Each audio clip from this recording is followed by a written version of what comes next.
Hi everyone. So in this video we are going to talk about serverless microservice pattern.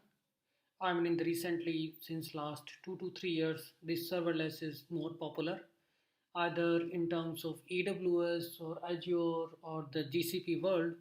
We started writing these serverless functions where you don't need to take care of the infra. These are like functions you are writing either Python, either Node.js or either Java functions.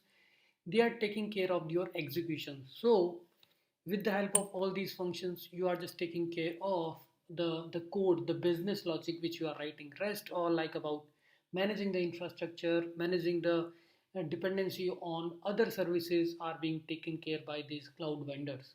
If you're talking about AWS, as a lambda is there, Azure functions are there, you are just writing the business function and rest all is being taken care by them.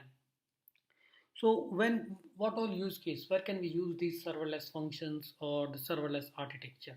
Okay, so in our in the application development, we always take care of two things: synchronous communication or asynchronous communication. Services can invoke another services and they have to wait for some particular timeout. Like there is HTTP timeout when you raise a particular request. It's a request and reply. So after raising a request, you always wait for the response. Similarly, there is asynchronous communication. There is a asynchronous communication which is happening. You are actually making one request to another service. You will just get the acknowledgement. Okay, that request has been sent. That's it. But the actual processing of that request will happen later over the time. That is called asynchronous request. Okay.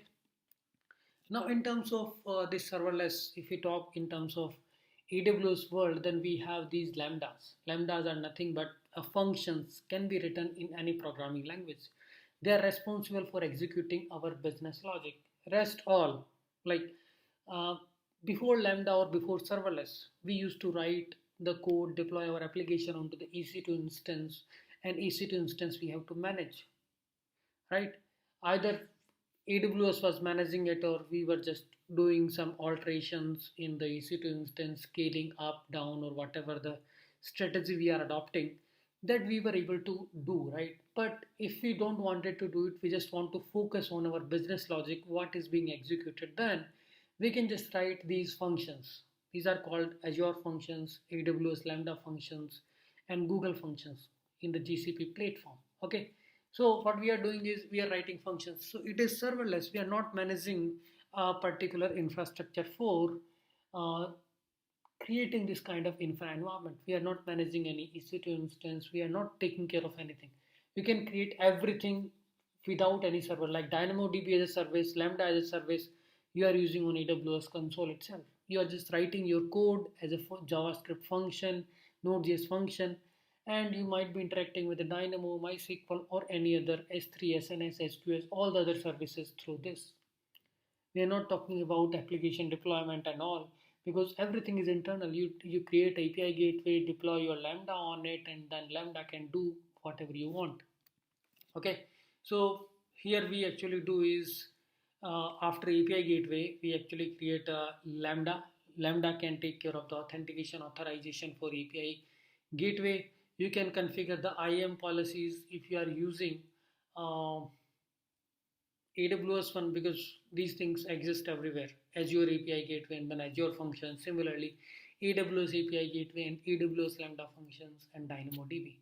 Right? This Lambda can talk to any service. Lambda can talk to your S3 service, your SQS, SNS, or it can be talking to your any other microservice. Right? So here we are doing aggregation from the API gateway. So whatever we were writing through the microservices, where you were using API gateway provided by vendor, and then you are writing another microservices which is taking care of getting the data from other microservices. Now you replace it with this serverless. You have AWS vendor specific API gateway, you have a Lambda which is just a function which API gateway can trigger on a particular endpoint, and then Lambda can talk to a microservice, can talk to any external or internal service we have on AWS.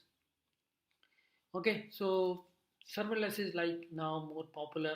Here if we can achieve all different kind of microservice pattern with the help of all these things, SQS with the DLQs, with the DynamoDB, MySQL, SNS, you involve everything, right? Then you can achieve the event driven architecture with this. You have an API gateway will trigger the lambda, and lambda will send a message to SQS. There will be another lambda as a consumer, and then that lambda is talking to another microservice and sending that message forward, right? Similarly, you can actually do all these CQRS pattern, event driven pattern, event sourcing, everything can be achieved in the serverless environment. Only the thing is you will be writing lambdas. Or if you want to just create this server based environment, then you might be using some microservice environment, microservice being deployed on the EC2 instance or AWS ECS or AWS EKS, maybe on the Kubernetes cluster, maybe on the container services, or maybe in the EC2 instances. Okay.